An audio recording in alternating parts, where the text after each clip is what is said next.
bumi.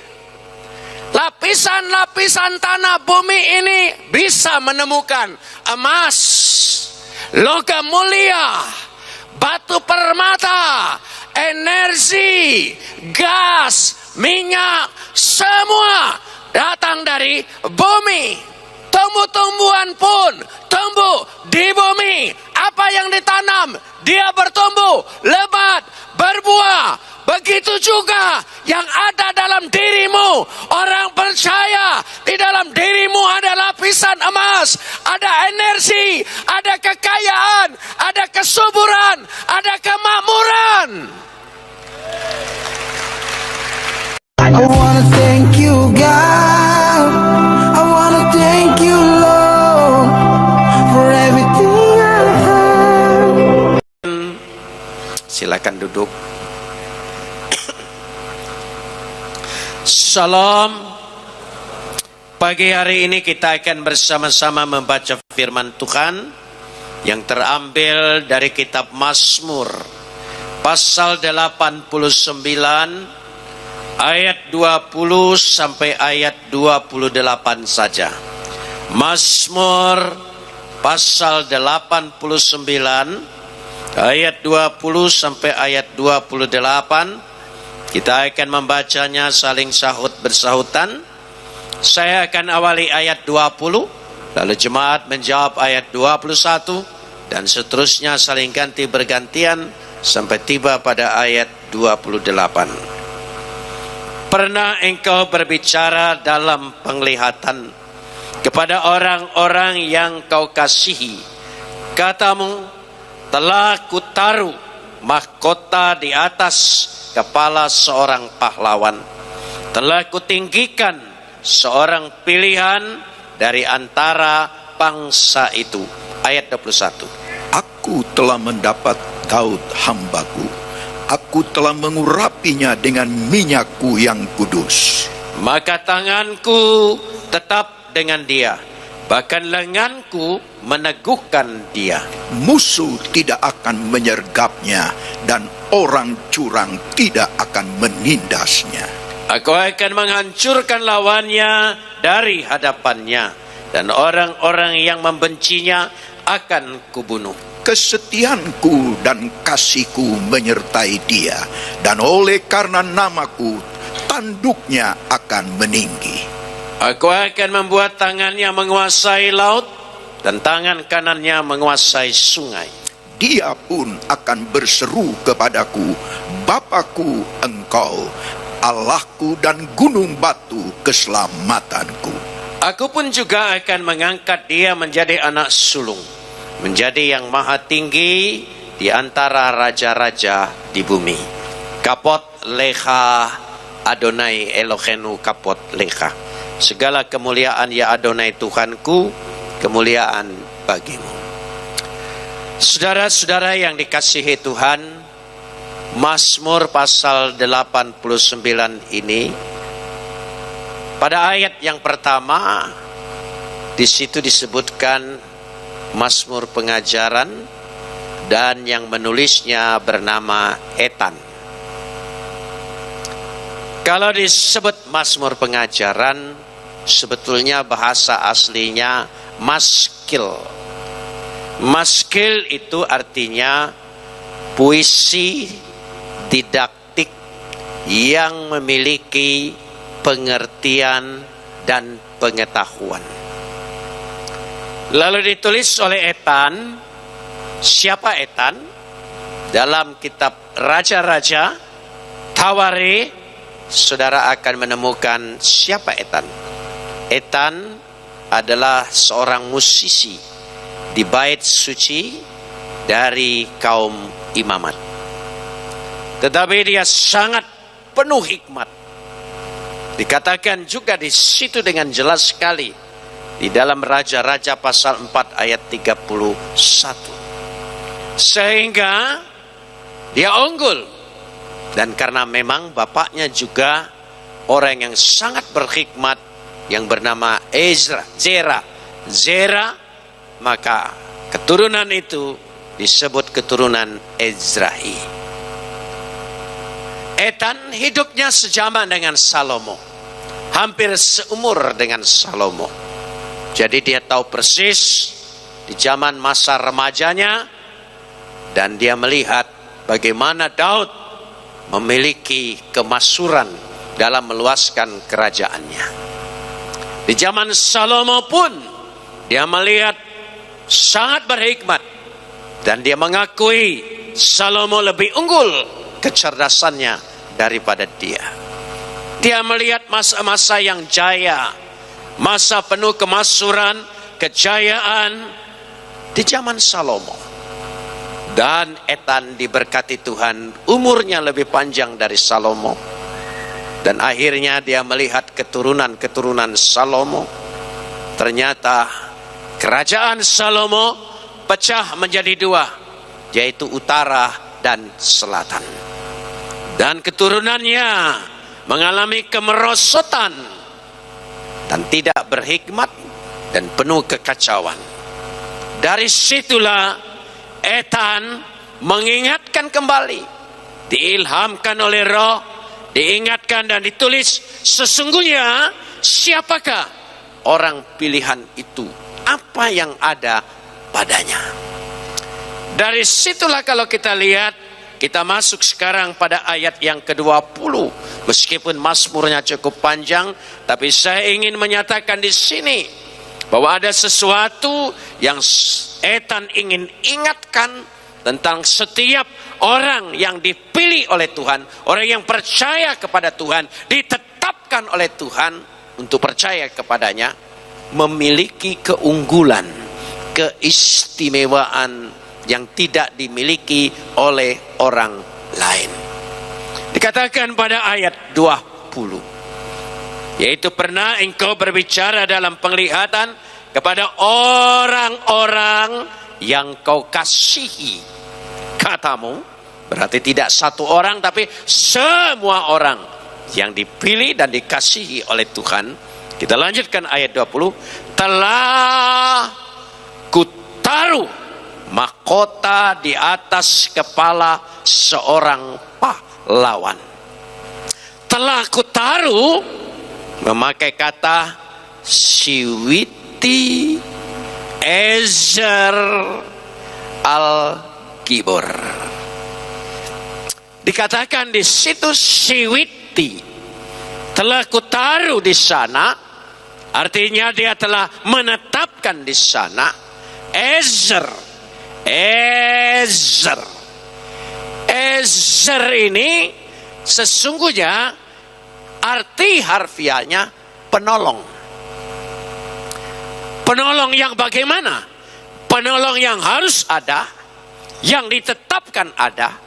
Sebagaimana ketika Tuhan berkata, manusia itu tidak baik seorang diri saja, maka aku akan memberikan penolong baginya.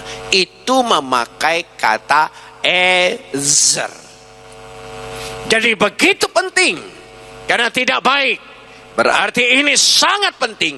Tanpa ini tidak sempurna. Nah, Tuhan sudah taruh Ezer, penolong. Dan penolong itu diterjemahkan oleh lembaga Alkitab mahkota. Tidak salah. Karena kata Ezer itu berhubungan erat dengan kata Nezer. Saya katakan, mari, Ezer. Ucapkan sekali lagi. Ezer itu penolong harfiahnya. Tetapi dia punya sinonim dengan Nezer. Ucapkan Nezer, mahkota. Saudara tahu mahkota? Tentu kemuliaan, kehormatan, kekuasaan Tuhan sudah taruh. Dan ini sebagai penolong, penopang, yang mau tidak mau harus ada, dimiliki. Dan lebih daripada itu, kata Ezer, Nezer bisa juga sinonim dengan kata Gezer. Coba ucapkan. Gezer itu teruna atau benih. Jadi bagi orang yang dikasihi Tuhan, dipilih oleh Tuhan dan percaya kepada Tuhan, di dalam dirimu dia telah taruh siwiti, dia telah tetapkan Ezer, Nezer, Gezer. Ada benih yang dapat menolong engkau, menopang engkau, dan dia adalah mahkota, kehormatan, kemuliaan, kuasa, sehingga engkau dapat disebut El Gibor, seorang pahlawan. Kalau El Gibor ini huruf kecil, kalau kepada Tuhan itu berarti Tuhan yang perkasa, kepada orang-orang anak Tuhan itu berarti engkau menjadi seorang pemenang. Amin, saudara. Jadi dalam dirimu sudah ada bibit keunggulan yang Tuhan taruh. Ezer, yang disebut Gezer, Nezer, mahkota. Dan itu sudah menjadi benih, menyatu di dalam dirimu, disebut Gezer.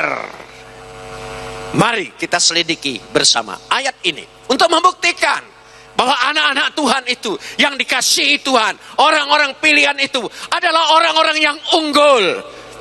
Dia pasti keluar sebagai pemenang. Dia tidak takut menghadapi masalah, persoalan, tantangan, kesulitan di tengah dunia ini. Karena bagaimanapun di dalam dirinya Tuhan sudah taruh satu kemampuan yang luar biasa. Karena dia bakal menjadi pemenang.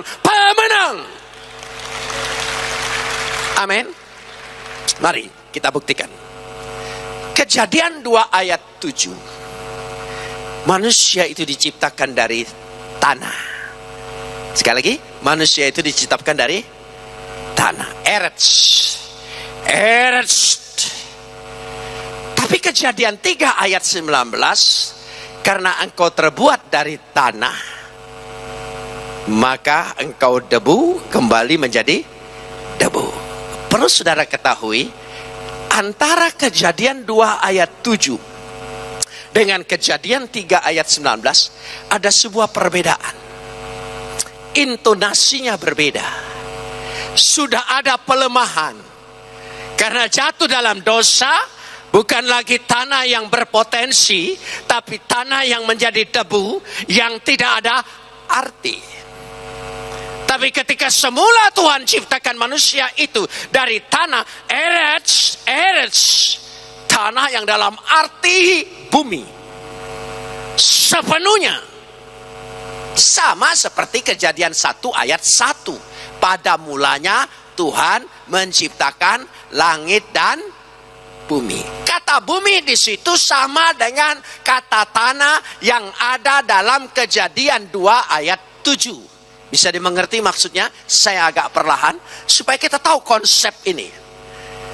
Karena dikatakan di situ pada Kejadian 1 ayat 1, coba dengar bunyinya, bahasa aslinya. Bereshit bara Elohim et hasis samayim eretz.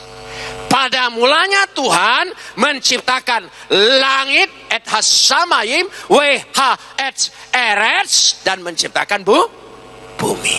Nah, bumi. Tapi Kejadian 2 ayat 7, manusia diciptakan dari tanah. Tanah dalam konsep bumi.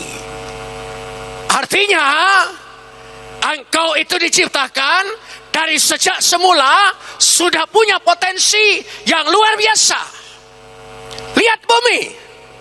Lapisan-lapisan tanah bumi ini bisa menemukan emas, logam mulia, batu permata, energi, gas, minyak, semua datang dari bumi. Tumbuh-tumbuhan pun tumbuh di bumi. Apa yang ditanam, dia bertumbuh, lebat, berbuah. Begitu juga yang ada dalam dirimu. Orang percaya di dalam dirimu ada lapisan emas, ada energi, ada kekayaan, ada kesuburan, ada kemakmuran.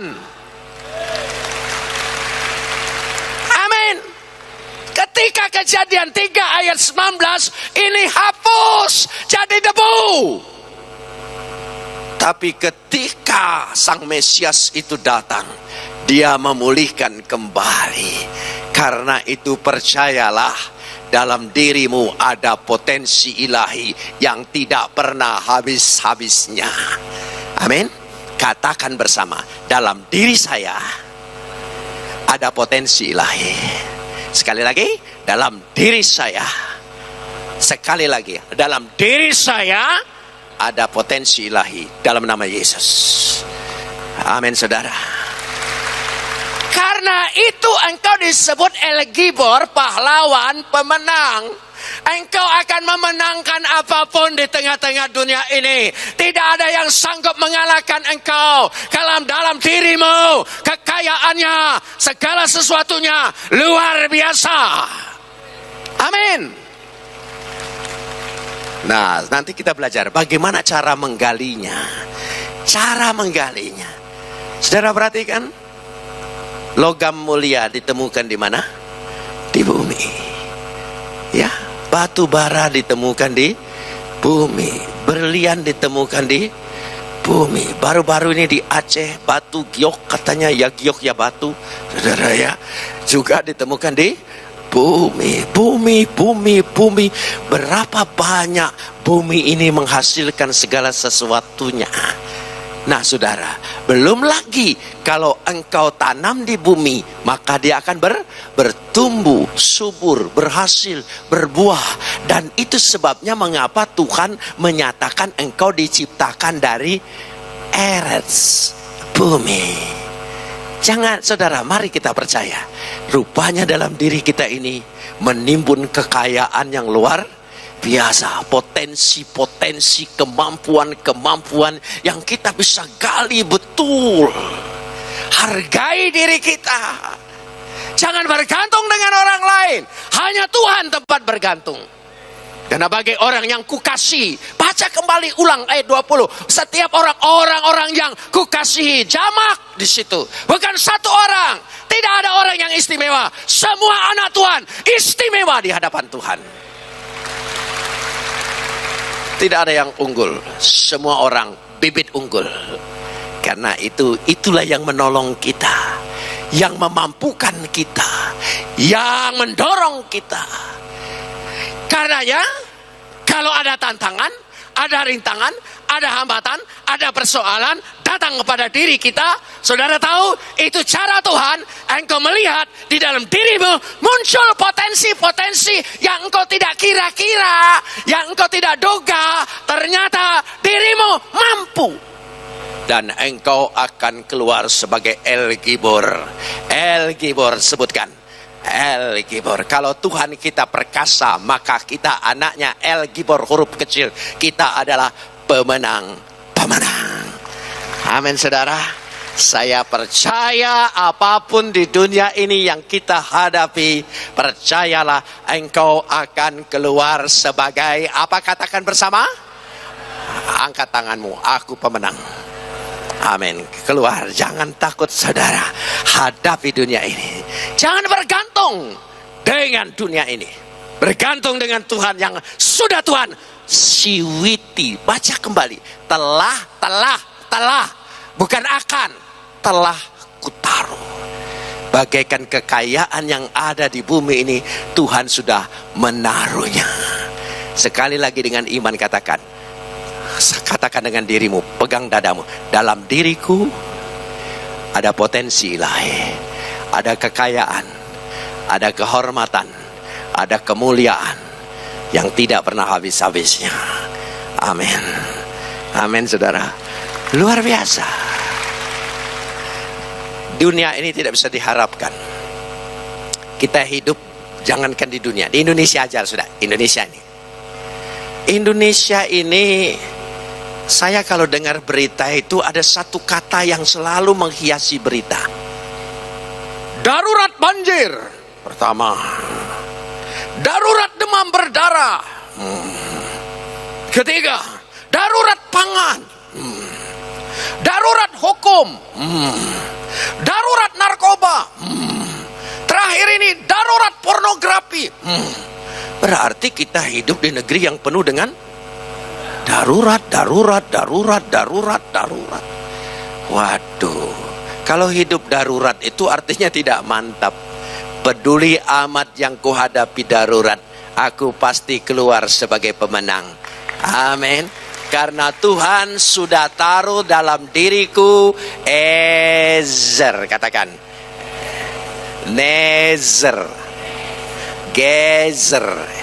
Ada benih ilahi, ada mahkota ilahi, ada penolong ilahi, Roh Kudus yang Tuhan sudah tetapkan di dalam diri kita. Tolong ingat 3 kata kunci: Ezer, Nezer, Gezer. Tolong lihat, karena bahasa Indonesia nggak nampung semua, hanya tulis penolong. Saudara, di dalam Alkitab kita ditulis mahkota. Baca bahasa Indonesia sehari-hari ditulis yaitu penolong. Baca Alkitab Katolik terbitan ND ditulis benih, yaitu teruna dari sejak kecil, dari sejak semula. Jadi mereka tidak menerjemahkan satu-satu. Saya berpikir jangan dipisah satu-satu, 3-3-nya Ezer, Nezer, Gezer. Kita lanjutkan sekarang ini. Lalu setelah dia menaruh itu semua, dan dikatakan di situ, ya, kita tegaskan untuk menunjukkan ini semua, masih pada ayat 20, ya, dikatakan pada ayat 20, karena itu telah kutinggikan seorang pilihan, telah kutinggikan. Kata telah kutinggikan, ya, seluruhnya kalimatnya begini: Harimoti fakhur me'am, telah kutinggikan seorang pilihan. Ketika telah kutinggikan, Harimoti itu artinya inisiatif Tuhan, karya Tuhan, kehendak Tuhan, kemauan Tuhan. Jadi Tuhan yang berkarya, dan kita lewat dia, kita telah ditinggikan. Orang pilihan.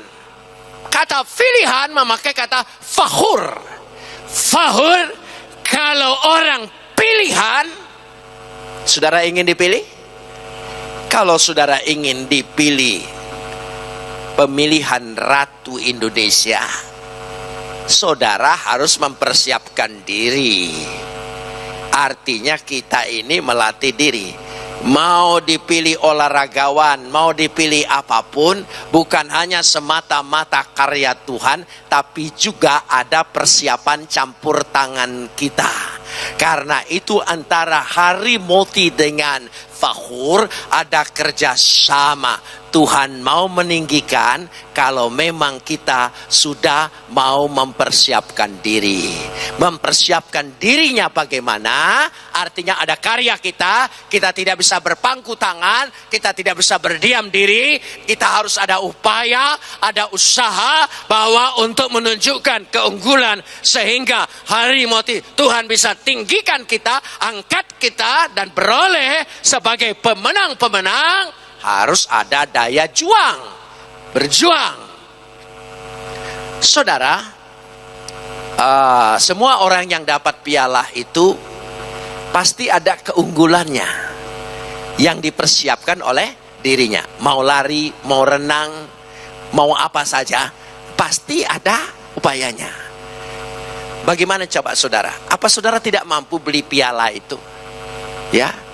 Kalau di Jakarta itu di Pasar Baru yang toko jual piala, dan di Cikini juga ada toko jual piala. Apa saudara tidak mampu beli piala itu? Saya percaya saudara mampu. Coba saudara beli dari yang kecil sampai yang besar, beli terus taruh di rumah. Ada kebanggaan tidak? Tidak ada. Ketika cucumu nanya, anakmu nanya, ini juara apa Pak? Juara beli. Ya, jadi itu tidak ada kebanggaannya. Tapi biar kecil, tapi karena hasil perjuangan, saudara bangga. Karena itulah seorang pahlawan, seorang pemenang, dia harus berani menghadapi tantangan yang apa dalam hidup ini. Jangan menghindar dari masalah, ada problem, ada persoalan, ada apa saja. Jangan takut, jangan mengeluh. Ya, Saudara mau usaha, saudara mau bekerja, saudara mau berkarir. Ada tantangan, banyak sekali tantangan yang kita hadapi dalam hidup ini. Hadapi dengan berani. Dengan iman engkau katakan, sebesar apapun yang menghambat aku, yang menghalangi aku pasti El Gibor keluar sebagai pemenang. Aku tidak peduli dengan apa yang aku hadapi. Aku hanya beriman bahwa aku keluar sebagai pemenang. Mulai sekarang, jangan jadi orang pilihan yang cengeng. Bahur orang pilihan itu akan ditinggikan Tuhan, akan dibuat Tuhan menang, akan dibuat Tuhan unggul di tengah-tengah dunia ini. Amin, saudara. Karena itu mulai sekarang, apapun yang kita hadapi, sebesar apapun, karena cita-citamu besar, usahamu makin besar, makin tantangannya berat. Kalau ingin tantangan yang kecil, jangan pikir buat supermarket, buat warung aja depan rumah. Saudara, pasti kecil tantangannya, saudara ya. Kalau saudara besar, pasti lebih besar. Tidak usah takut apapun, jangan hiraukan, jangan khawatir, jangan cemas, karena aku percaya si Witi Ezer El Gibor, Tuhan telah taruh penolong, kehormatan, potensi ilahi yang akan membuat aku El Gibor keluar sebagai pemenang.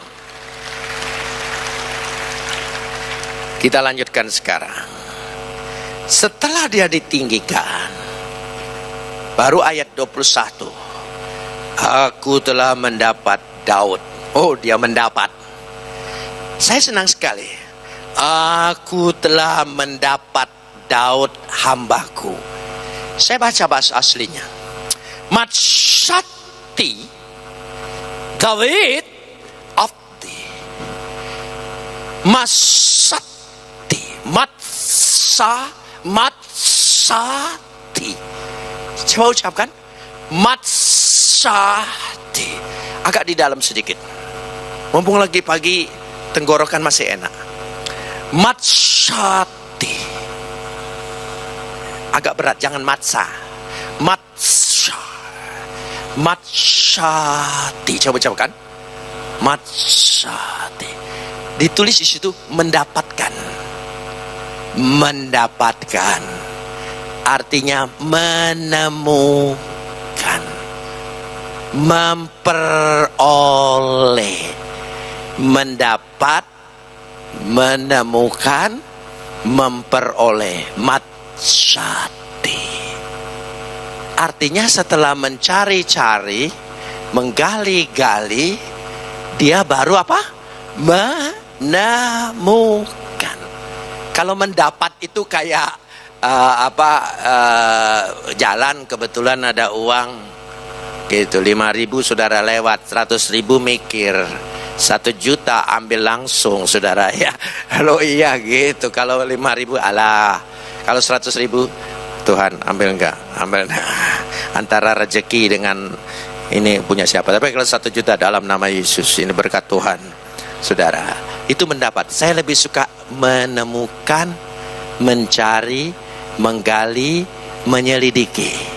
Itu semua berakar dari kata matsati. Jadi ketika Tuhan mendapatkan Daud, itu dia sudah mencari, menggali, meneliti, mendapatkan. Saudara ingin sebagaimana menemukan potensi ilahi dalam dirimu, lihat orang menemukan kekayaan yang ada di bumi ini. Kan dia mencari, menyelidiki, menemukan, ya, mempelajari semuanya. Kalau saudara pelajari terus segala sesuatu dalam dirimu, engkau bisa lihat potensi ilahi terlalu kaya yang ada dalam diri kita. Nah, terkadang kala kita tidak tahu potensi itu. Nah, untuk Tuhan kasih tahu, dia hadapkan kita dengan kesulitan, persoalan, baik ekonomi, usaha, pelajaran, apa saja. Ketika kita dihadapkan di situ, kita baru sadar, aku harus menjalani ini. Ternyata dalam diriku bukan hanya kemampuan membangun rumah, tapi juga membangun hal-hal yang lain bisa diperoleh. Karena itu sekali lagi, jangan takut kalau saudara ketemu masalah-masalah baru yang ada di dalam hidupmu, engkau sudah pasti menemukannya. Kalau bos tanya, bagaimana kau menjalankan tugas ini? Waduh Pak, bukan bidang saya. Saya tidak mampu di situ. Nah, itu orang goblok, saudara. Tapi kalau bos bilang, bagaimana tugas ini? Oh, saya akan pelajari, saya akan selidiki. Saya tahu di dalam diriku ini ada matsati. Aku pasti menemukan dan mencarinya dan memperolehnya. Itulah yang firman Tuhan. Ini Ethan menyadarkan keturunan Daud, menyadarkan keturunan Samuel, supaya engkau berjaya kembali, karena engkau sudah dinyatakan. Ayat 21 kita lanjutkan. Ya, ayat 21, aku telah mengurapinya dengan minyakku yang kudus. Beshemen otsi mesahti, kata meshati berakar dari kata masyah, masyia, orang yang diurapi. Dan orang yang diurapi itu sudah mati buat saya dan saudara. Siapa namanya? Yesus. Makanlah tubuhnya, minumlah darahnya. Saya percaya hari ini engkau akan melihat potensi ilahi yang ada dalam dirimu. Dia akan menemukannya. Dia akan menuntun kita. Dan selanjutnya, ayat-ayat ini saya ingin dipersingkat saja dengan kata lain. Ayat 22, maka tanganku tetap dengan dia, dan lenganku apa? Tanganku ya tetap dengan dia. Asher yabdi tikon imo, lengan abzeroi de ameseno. Kata tangan dan lengan. Kalau tangan saja itu yad. Coba angkat tangan kita. Yad. Nah, ini tangan. Yad. Ya. Kalau af itu lengan. Dalam sastra Ibrani, kalau tangan dan lengan disatukan, tangan saja itu berarti kuasa. Itu kuasa. Saudara percaya ada kuasa di tanganmu? Dalam diri kita ada potensi ilahi. Di sini ada yad, kuasa Tuhan. Katakan, kuasa Tuhan. Angkat tanganmu, kepalkan tanganmu. Di sini ada kuasa Tuhan. Dan lengan itu af. Kalau yad dan lengan dalam sastranya untuk menunjukkan apa saja yang dibuat, engkau pasti berhasil. Itu sastranya. Karena tangan tidak selalu arti tangan begini. Kan ada juga orang itu tangan kanannya, tangan kanan presiden. Apa presiden tidak punya tangan kanan dan tangan kanannya ada di dia? Itu hanya simbol peribahasa. Sama dengan ayat ini, tangan kanannya dan lengannya itu untuk menunjukkan Tuhan selalu ada di sana. Artinya ya sama saja. Orang itu panjang tangan. Panjang tangan, apa tangannya 2 meter gitu saudara. Artinya dia suka mencuri. Ada juga yang mengatakan orang itu ringan tangan. Ada 2 arti. Ringan tangan gampang mukul orang, ringan tangan suka bantu orang. Jadi bahasa Indonesia simbol. Sama dengan ayat 22. Ini hanya bahasa peribahasa. Tangan dan lengan Tuhan menopang kita. Artinya apa saja yang kau buat, dibuat oleh Tuhan berhasil. Amin saudara. Itu maksudnya. Kita lanjutkan sekarang ini ayat ini, yaitu karena kesetiaan Tuhan, ya, emunah dan hesed, kasih setianya yang kekal, dan kasih setia Tuhan yang kekal itu lewat tubuh dan darahnya membuat engkau menjadi sebuah kekekalan. Sekarang ayat 26. Aku akan membuat tangannya menguasai apa? Laut, dan tangan kanannya apa? menguasai sungai-sungai. Wesamti fayam yato, dan tangan kanannya menguasai sungai-sungai. Ufanekharot, Ufanekharon. Ayat ini juga menggambarkan tangan, aku akan membuat tangan kanannya menguasai laut dan tangan kanannya menguasai sungai. Artinya apa? Kuasa Tuhan, kemampuan Tuhan yang ada dalam dirimu tidak berkurang. Ini peribahasa begini. Saudara tahu kalau dukun kalau kasih jimat selalu ada syarat. Jangan jimat ini kamu melewatin di bawah tiang jemuran, nanti khasiatnya habis. Jangan dibawa ke WC, khasiatnya habis. Dukun sana jagoan, tapi sampai ke Jawa nggak jagoan. Kenapa? Karena sudah melintasi laut, jadi sudah kuasanya hilang. Itu dukun.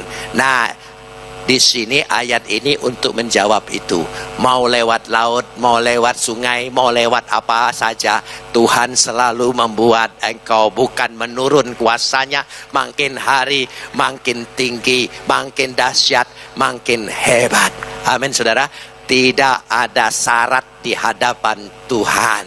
Percayalah, kuasa Tuhan itu dahsyat kekal selama-lamanya. Karena sebelumnya ayatnya sudah berkata tentang emuna, kesetiaannya, berbicara hesed tentang kasihnya yang kekal selama-lamanya. Kalau kasih dan kuasanya kekal, maka kuasa dan potensi ilahi yang ada dalam dirimu bukan makin berkurang, tapi makin bertambah-tambah. Amin saudara.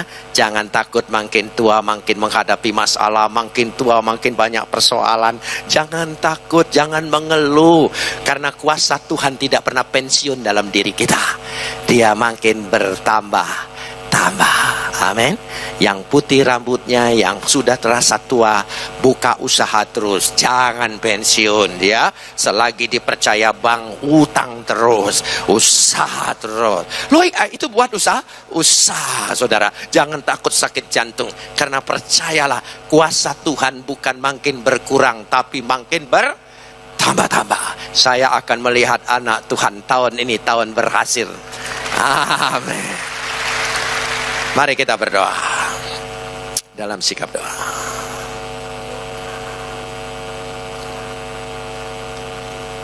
Kita akan naikkan pujian Engkaulah perisaiku.